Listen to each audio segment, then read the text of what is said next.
ఆశ్చర్యకరుడు, ఆలోచనకర్త, సమాధానానికి అధిపతి అయిన మన ప్రభువైన యేసుక్రీస్తు నామంలో అందరికీ వందనాలు.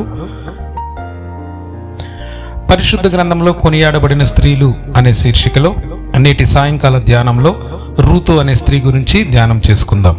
రూతు అనే స్త్రీ గురించి కేవలం 4 అధ్యాయాలు కలిగిన రూతు అనే పుస్తకంలో పొందుపరచబడింది.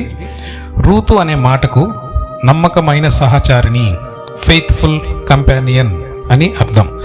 ఇశ్రాయేలు దేశంలో బెత్లెహేమ్ అనే ఒక చిన్న గ్రామంలో ఎలీమెలకు, నయోమి అనే దంపతులు జీవిస్తూ ఉండేవారు. వారికి 2 కుమారులు. వారి పేర్లు కిల్యోను, మహలోను. నయోమి అనగా ఆహ్లాదం, అందం అని అర్థం. బెత్లెహేము అనగా రొట్టెల ఇల్లు అని అర్థం. ఒకసారి ఆ దేశంలో కరువు వచ్చింది. ప్రజలంతా ఆహారం కొరకు ఇబ్బంది పడసాగారు. కరువు నుండి తప్పించుకున్నట్టుకు నయోమి కుటుంబం పొరుగు దేశమైన మోయాబుకు ప్రయాణమయ్యారు. కొద్ది రోజులకే నయోమి భర్త ఎలీమెలకు మోయాబు దేశంలో మరణించాడు. నయోమి కుమారులు అన్యులైన మోయాబు స్త్రీలను పెళ్లి చేసుకున్నారు. కొన్ని సంవత్సరాల తర్వాత వారు కూడా 2 కుమారులైన మహలోను, కిలియాను కూడా చనిపోయారు. నయోమి పరాయి దేశంలో ఒంటరిదైపోయింది. భర్త చనిపోయాడు, 2 కుమారులు చనిపోయారు. జీవితంలో విషాదం, దుఃఖం. యెహోవా తన జనులను కరుణించి వారికి ఆహారం ఇచ్చాడని విని తన స్వదేశానికి ప్రయాణమైంది. తన 2 కోడలను చూసి, మీరు మీ తల్లుల ఇండ్లకు తిరిగి వెళ్ళండి, వెళ్ళి పెళ్లి చేసుకొని సంతోషంగా జీవించండి అని చెప్పినప్పుడు పెద్ద కోడలైన ఓర్ఫా తన అత్త అయిన నయోమిని ముద్దు పెట్టుకొని తన ఇంటికి వెళ్ళిపోయింది. అయితే రూతు ఆమెను హత్తుకొని, నీవు వెళ్ళిన చోటుకే నేను వచ్చేదను, నీవు నివసించిన చోటునే నేను నివసించదను, నీ జనమే నా జనం, నీ దేవుడే నా దేవుడు అని చెప్పి నయోమితో కలిసి యూదా దేశానికి తిరిగి వచ్చింది అని రూతు గ్రంథం 1వ అధ్యాయం 16వ మాటలో మనం చదువుతాం. నయోమి, రూతు బెత్లెహేముకు తిరిగి రాగానే ఆ ఊరి వారందరూ వారి చుట్టూ గుమికూడి, ఈమె నయోమి కదా అని ఆశ్చర్యపోతుండగా నయోమి ఈ మాట అన్నది. రూతు గ్రంథం 1వ అధ్యాయం 21వ మాట, నేను సమృద్ధి గలదానినై వెళ్ళి తిని, యెహోవా నన్ను రిక్తురాలుగా తిరిగి రాచేసెను. యెహోవా నాకు దుఃఖము కలుగు చేసెను కాబట్టి కనుక నన్ను నయోమి అని మీదట పిలవద్దు, మారా అని పిలవండి అని నిరాశగా మాట్లాడింది. మారా అనే మాటకి చేదు అనే అర్థం కలదు. రూతు తన అత్తయ్య అయిన నయోమి అనుమతితో పొలంలో పరిగె ఏరుకోవడానికి వెళ్ళింది. ఆ పొలమునకు యజమాని బోయజు. బోయజు పొలంలో పరిగె ఏరుకుంటున్న రూతుని చూచి ఆమె ఎవరు అని తన పనివారిని అడిగి తెలుసుకుని ఆమె యొద్దకు వెళ్ళి, కుమారి అని పిలిచాడు. ఎంతటి సంస్కారం!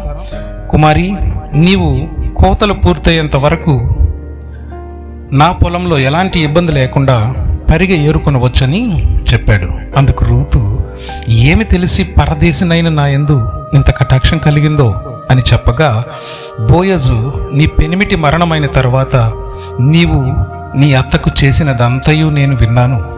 నీవు నీ తల్లిదండ్రులను, జన్మభూమిని విడిచి నీ అత్త కొరకు ఇంతకు మునుపు నువ్వు అస్సలు ఎరగని జనం వద్దకు వచ్చితివి కనుక యెహోవా నీకు తప్పకుండా ప్రతిఫలం ఇచ్చునుగాక అని ఆమెను ఆశీర్వదించాడు. మనం ఈ మాటని రూతు 2వ అధ్యాయము 10, 11, 12 వాక్యాల్లో చదువుతాం. నయోమి ఇదంతా తెలుసుకొని రూతును, బోయజును వివాహం చేసుకోమని అడుగుటకు పంపింది. రూతు బోయజును ఈ విషయం అడిగినప్పుడు బోయజు ఈ విధంగా అన్నాడు. రూతు గ్రంథం 3వ అధ్యాయము 10వ వాక్యం, నీ మునుపటి ప్రవర్తన కంటే వెనకటి సత్ప్రవర్తన మరీ ఎక్కువైనది. నా కుమారి, నీవు భయపడకు, నీవు చెప్పినదంతయు నీకు చేసేదను అని చెప్పి వారి యొక్క సంప్రదాయం ప్రకారం బంధువులు, పెద్దలు, సాక్షుల సమక్షంలో రూతును ఘనంగా వివాహం చేసుకున్నాడు. వారిరువురికి దేవుడు ఆశీర్వదించి ఓబేదు అనే ఒక కుమారుణ్ణి ప్రసాదించాడు. ఓబేదు నుంచి యెషయా, యెషయా నుంచి దావీదు, దావీదు వంశం నుంచి మన ప్రభువైన యేసుక్రీస్తు జన్మించాడు.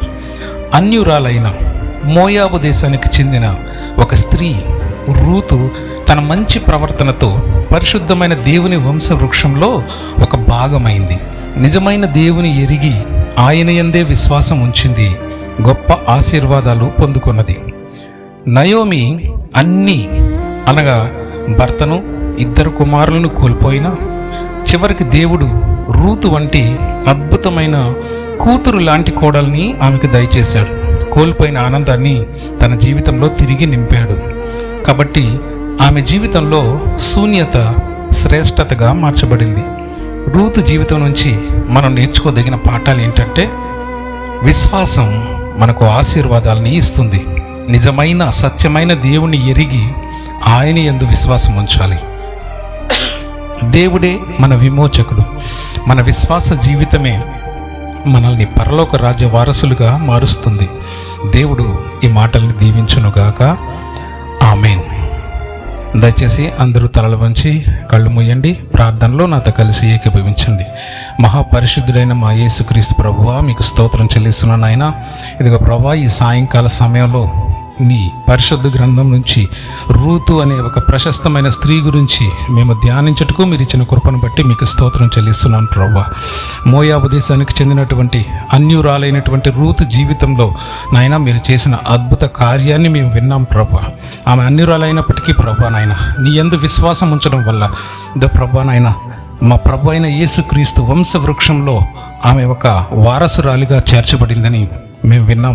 మీకు స్తోత్రం చెల్లిస్తున్నాం ప్రభువా. ఇదిగో నాయన సమృద్ధి గలదిగా వెళ్ళి తిరిగి ఖాళీ చేతులతో తిరిగి వచ్చిన నయోమి జీవితంలో ప్రభువా మీరు గొప్ప ఆశీర్వాదంతో నింపి నాయన తిరిగి ఆశీర్వదించారు. దాన్ని బట్టి మీకు స్తోత్రం చెల్లిస్తున్నాం.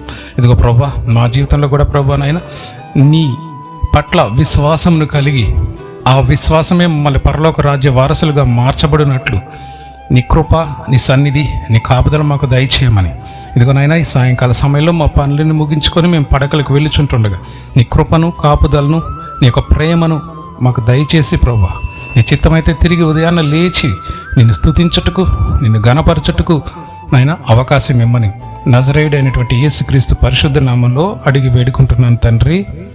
ఆమేన్, ఆమేన్, ఆమేన్.